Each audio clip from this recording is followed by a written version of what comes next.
How to reset your Instagram Reels algorithm. Let's get started.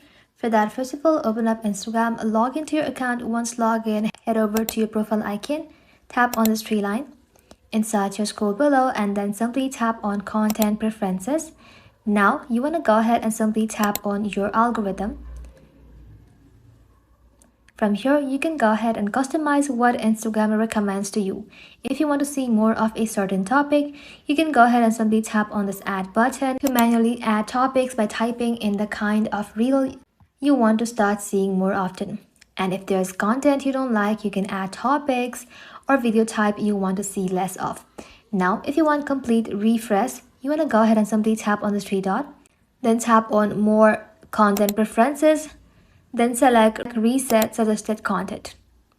Now tap on next, and just like that, tap on reset suggested content again to confirm. That's it. Your Instagram reel will start learning from scratch. Thank you all for watching. If this video was helpful, consider subscribing to our channel and liking this video.